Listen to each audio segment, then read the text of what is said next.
Welcome back to another video. This is Dr. Tarcia Hubert, and in this video, we are going to be talking all about vectors. Yes, we're moving on to a new topic. It will still involve triangles, but it's a completely new topic, and so there's going to be a lot of terminology that we have to get out of the way so that we can understand all the new stuff that's happening. So let's jump right in, and first, let's talk about vector quantity. So in the past, everything that we've talked about has been quantities that's represented with one number. And so now we're about to jump into quantities that are represented with two numbers or two quantities, okay? These are called vector quantities. And vector quantities are represented by both what we call a magnitude and a direction. And I'll define both of those in a minute. But some examples of these are velocity, acceleration, force, etc. If you go on to be some type of engineer or physics major, you'll learn a lot more about these, okay? So magnitude represents the length of the vector. So we have a vector, it's represented by two numbers. One number is the magnitude, which is the length, and the other one is the direction, which it just represents the direction of the quantity, okay? So the direction of the vector. An example is we have a force that's 10 pounds. So we have a 10-pound force that's applied at an angle of 30 degrees from the horizontal. So the force of 10 pounds represents the magnitude, and the angle that's 30 degrees from the horizontal shows us the direction of the vector. And so that basically lets us know that we measure 30 degrees from the horizontal. And so we will draw something that look like this. Let me get my pen up here. So if I'm in the coordinate system, I don't know why that's so wiggly, but anyway, 30 degrees from the horizontal. So our horizontal would be like this x-axis. I mean, it doesn't have to be in the coordinate system, but 30 degrees from the horizontal will look something like this. And so we would have a vector. This would be our vector, this line with its arrow on the end. This would be our magnitude of 10. And this angle here will be the angle of 30 degrees, okay? And so our vector is actually this directed line ray or line segment. So the direction has the arrowhead on it that lets us know what direction it's moving in. And then that angle also lets us or helps us with the direction. And that magnitude represents the length of that vector. Okay, we'll see more in a minute. So direction is really, really important, okay? So if we look at these two vectors, so there are two ways you can describe vectors. You can describe vectors with two letters. So in this case, we have O here and we have P here, all righty? And of course, this is an arrow on the end, but O on one end, P on the other end.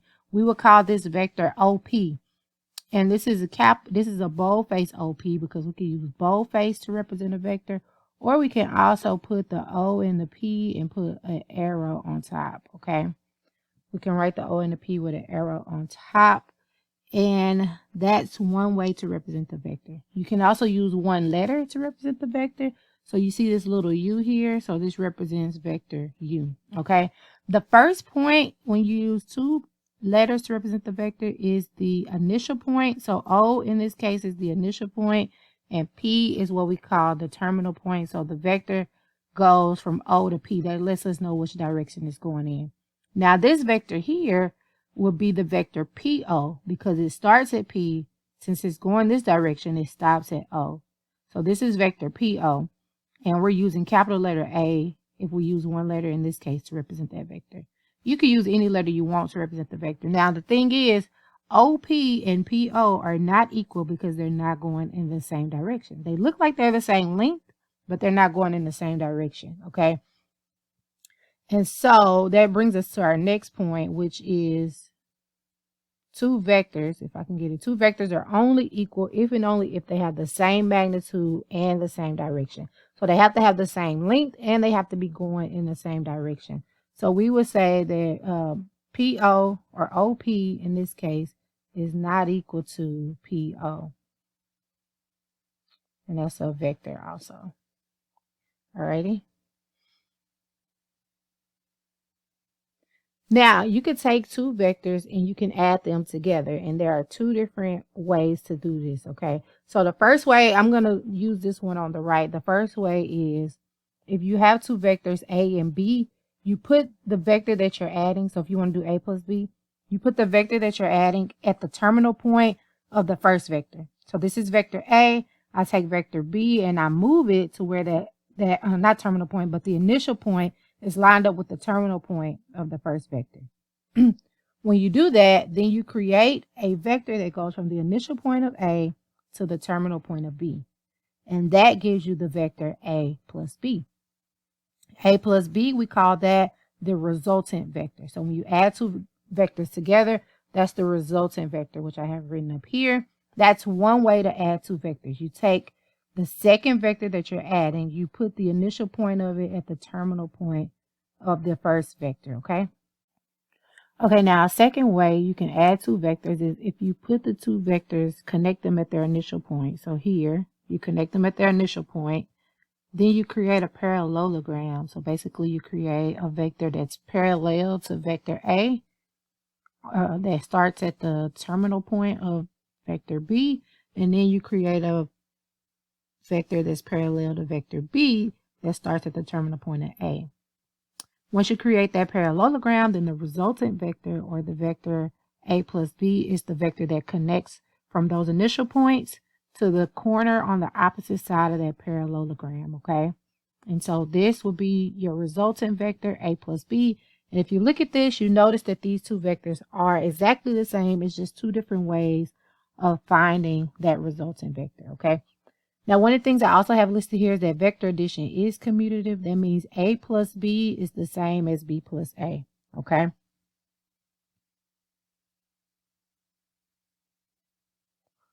Now, each vector has what we call an opposite. The opposite of a vector is just basically you take that vector and you turn it in the opposite direction. So this is vector V. So this is what we call the opposite of V, that we denote negative V. And it's just basically the same magnitude, but going in a different direction. So the initial point here becomes the terminal point here. The terminal point here becomes the initial point here. When you add two vectors, when you add a vector and its opposite, then you get the zero vector. So the zero vector is basically a vector that goes nowhere. All right, so a vector plus its opposite is the zero vector. Okay, now a sum of a vector and the opposite of a vector. So here is a vector A. So we're going to start here with A. And then here is our vector B. So just focus on this part right here. We have A and B. But we want to add A to the opposite of B. So that means basically we want to subtract the two vectors. Because we want to do A plus negative B. Which in our case, we know that is A minus B. Well, the way we do that is we first find the opposite of B. So if this is B, then the opposite of B will be the same magnitude, but just in a different direction. So here's negative B. Here's B, here's negative B. So now if I want to add A plus negative B, then I can create a parallelogram. Remember, this is one way to do it. I can create a parallelogram that creates a parallel side to vector A and a parallel side to vector negative B. And then the resultant vector will connect from the initial points of those two vectors to the opposite corner of that parallelogram. And so this would be our vector A plus negative B, or we can say A minus B. Scalar product, this is another term that we need to know. This is the scalar product of a real number K and a vector U is the vector K times U. So basically we're taking a number and we're multiplying it by a vector. And it has a magnitude. Okay, I don't know why I didn't finish that, but it has a magnitude basically of K, U. Alrighty? Absolute value of K, absolute value of U. Now, this is U. Here's our vector U. So if I wanted to multiply U by 2, then that just basically means I take another one of these and attach it to it. So this would be 2U right here. So basically, I'm just doubling this vector U, and that makes 2U. 3 half U, which means I take U plus I take another half of U. And so that's why it's not quite as long as 2U, because that's basically 1.5U. Half of U would be half of this vector U right here, which is green. And then negative 2U would be the same as this U vector. No, I don't want to go there.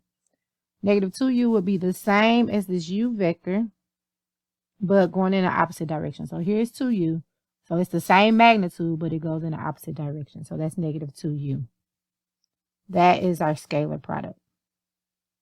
And then now we can take a vector and we can put it in a rectangular coordinate system. And if we put the initial side at the origin, then we call this a position vector. And then we can find any point on this, or we take a point AB that's at the terminal side. My bad. We want to take a point AB that's at the terminal side, and then we can represent that vector U. If we call this vector U, we can represent that with this terminology right here. So this AB inside of these little bracket-like things. Okay. So this is how we represent this vector that's a position vector. Its origin is its initial point is at the origin. It has a terminal point at AB. Then we can label that AB right there. All right, now AB is the terminal point, but then this angle between the x-axis and that vector is what we call the direction angle. All right, so we call that a direction angle.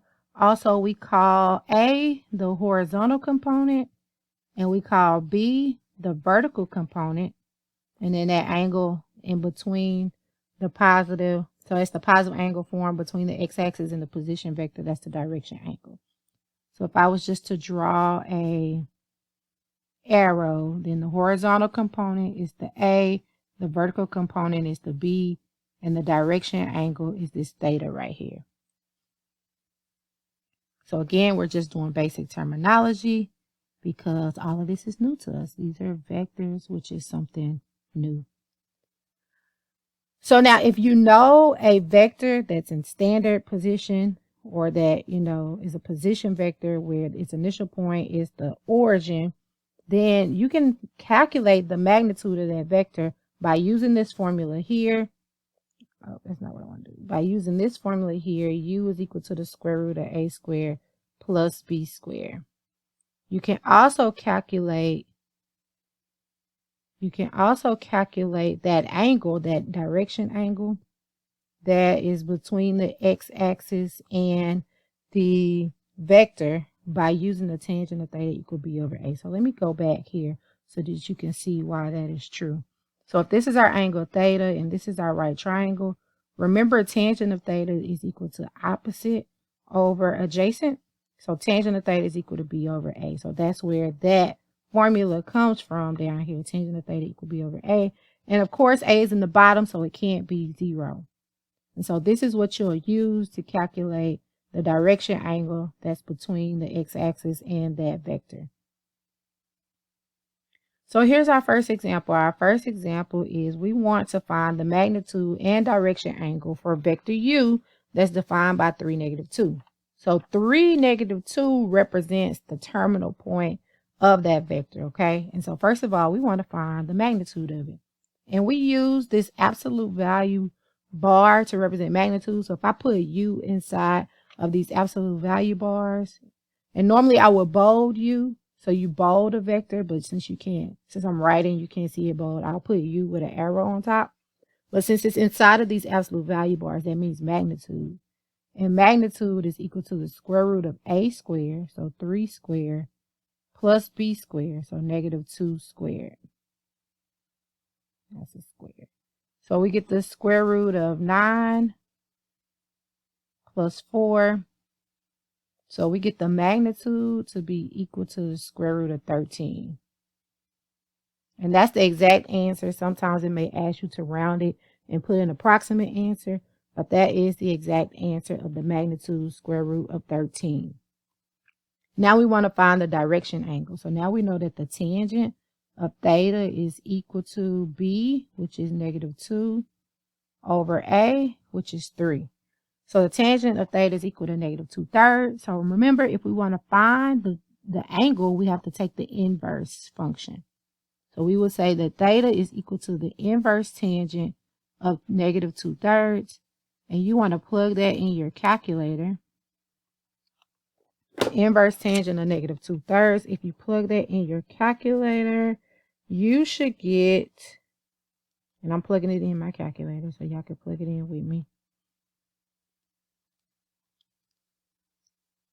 You get -33.69, and we'll round it to the nearest tenth. So we'll say theta is equal to -33.7 degrees. Now, Notice I didn't sketch this vector, but this vector 3, -2, 1, 2, 3, -2 will be here in the fourth quadrant. So this vector will look something like this. And so that angle that it's giving us is this angle right here, -33.7 degrees. But we want to know the positive angle. So remember, if I go back to the definition of direction angle, it says, somewhere here, direction angle here, it says it's the positive angle formed between the x-axis and the position vector. So we want that to be positive. So in order to find the equivalent positive angle of that, or what we call coterminal angle, then we would say theta is actually equal to 360 minus that 33.7. And if you do 360 minus 33.7, you get theta. That's a 6, y'all. You get theta equal to 326.3 degrees. 326.3 degrees. That is supposed to be a decimal. There we go. So you have your direction angle and you also have your magnitude. All right, so theta is 326.3 degrees and your magnitude is the square root of 13.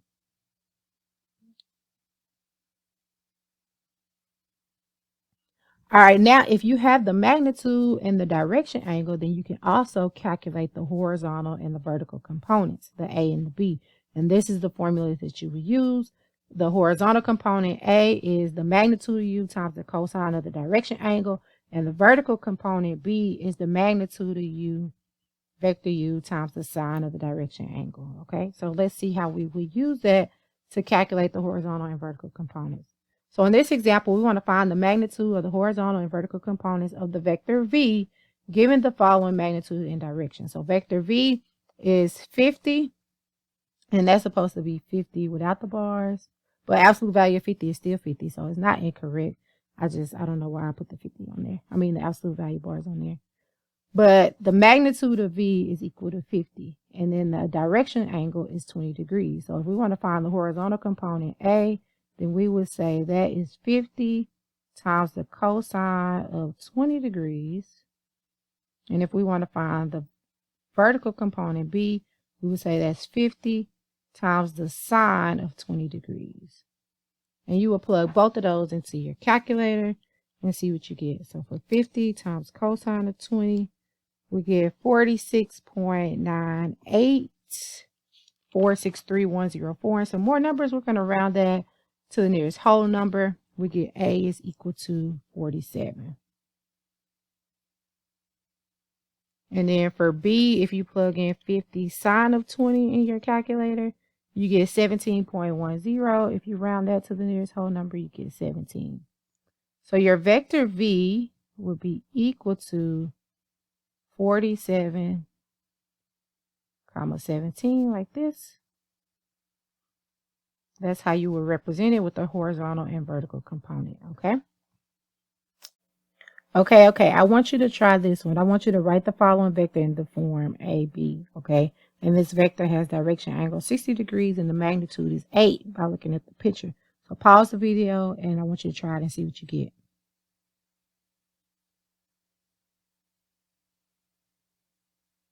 Alrighty, so you should first find the horizontal component, which will be 8 times the cosine of 60 degrees. And then to find the vertical component, it will be 8 times the sine of 60 degrees. Now, 60 degrees is one of our special angles. So if you remember, this cosine of 60 degrees is 1/2. So 8 times 1/2 is 4. So the vertical component is 4. And then the sine of 60 degrees is the square root of 3/2. And so if you do this, 2 go into both of these. 2 go in there once and they go in there 4 times. So that becomes 4 square roots of 3. And so you end up getting U, our vector U. And you would usually write it as bold, but I'm putting the arrowhead over it so you know it's a vector. Is equal to 4, 4 square roots of 3. Is that what you got? All right, if you plug it in the calculator, you would have got a calculated version of 4 square roots of 3, which is the same as 6.928203323. So if you got that, that's also correct. Now with this one, since it was a special angle, we could actually find the exact answer, which is 4 square roots of 3. All right, so if you have any questions about this problem, go ahead and put your question in the comments. If not, let's keep going. All right, so now we want to talk about some geometric properties of parallelograms, because we're going to use parallelograms, as you saw earlier when we were adding two vectors. We used the parallelogram property, so we'll be using it in a lot of our applications as well.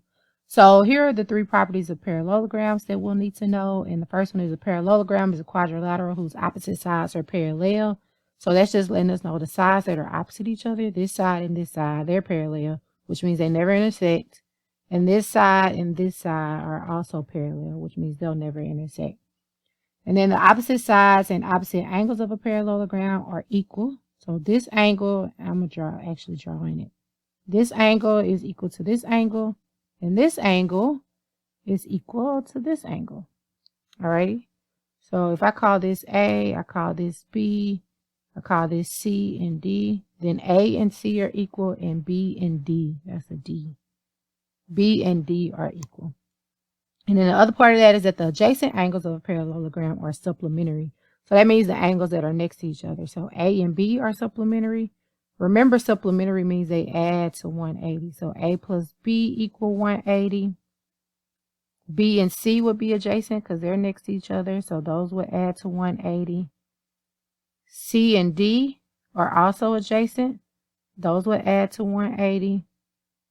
And then A and D are also adjacent. Those would also add to 180. And then the very last property is the diagonals of a parallelogram. They bisect each other, but they do not necessarily bisect the angles of the parallelogram, okay? So they bisect each other, but the angles don't necessarily bisect. All right, let's keep going.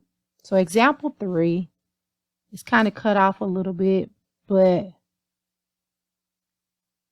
example 3, it says 2 forces of 15 and 22 newtons act on a point in the plane.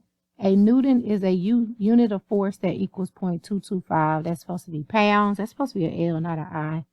If the angle between the forces is 100 degrees, find the magnitude of the resulting force. So basically what we want to do is we just want to draw two vectors.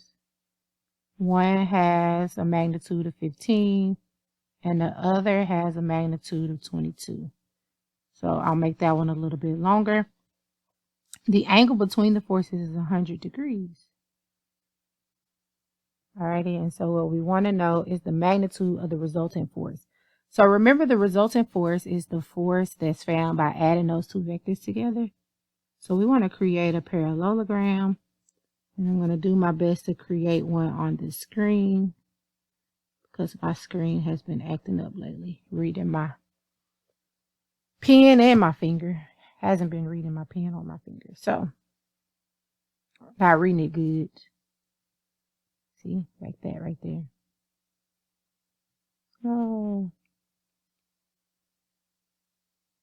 So this is my parallelogram. I know it's not perfect, but just imagine that's a nice parallelogram. And so the resultant vector is going to be found by taking a vector from the initial side of those 2 vectors to the corner of that diagonal. So this is the resultant vector. And we want to know what is the magnitude of that. So basically we want to know what is the length of that. So we have a triangle that we can use. I'm just going to re-sketch this triangle. We know this side is 15. And we want to know what this side is. That's the question. Now we know this angle here is 100 right here, which means this angle here would have to be 80 degrees because it's supplementary to this. Remember, the adjacent angles are supplementary. So that means they add up to equal 180. So that angle would be 80. And then since this side here was parallel to the 22 side, the Newton 22 Newton side, this side would be 22. So now look, we got a triangle that we know the side, angle, and side for. And remember, when you know side, angle, side, you can solve for the triangle using the law of cosines. So remember, law of cosines, if you want to find the side. So let's just say this is A, this is B, and this is C. Then now we want to find little b. So for the law of cosines, we would say b squared equal a squared plus c squared minus 2ac times the cosine of angle B. And then I will plug all of that in. So b squared will be equal to, so little a is 22. 22 squared plus little c, which would be 15 squared, minus 2 times 22 times 15 times the cosine of 80 degrees. Plug all of that in. 22 squared plus 15 squared minus 2 times 22 times 15 times the cosine of 80.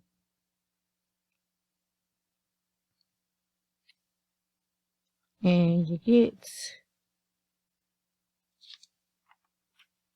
let me check my answer because this number seems really, really off. I had the answer written down, but I just plugged in the calculator.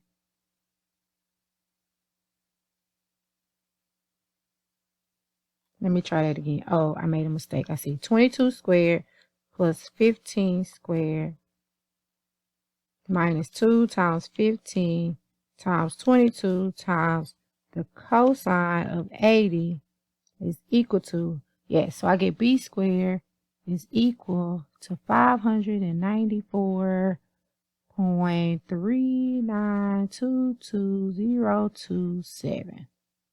I mean, you don't have to write this down. I'm just giving y'all a reference point because the next thing you would do to solve for b is take the square root of that. So take the square root of that number. Just take it directly in your calculator and you get b is equal to 24.380 and some more numbers. We're going to round it to the nearest whole number because all of those are given the two significant digits. So b will be equal to 24 newtons. And we use capital N to represent newtons. That will be our answer. That will be the magnitude of the resultant force.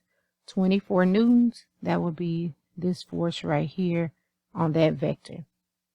All right, hopefully you understood that and hopefully you can see what I wrote. I know this is pretty bad, but hopefully you can understand it enough to be able to write it out. If you have any questions, go ahead and put them in the comments. If not, let's keep going. Oh, that was the last example for this problem. So if you found this video helpful, go ahead and hit the like button. And if you haven't already, go ahead and subscribe to the channel. I know it was a lot to take in. This was all new vector stuff.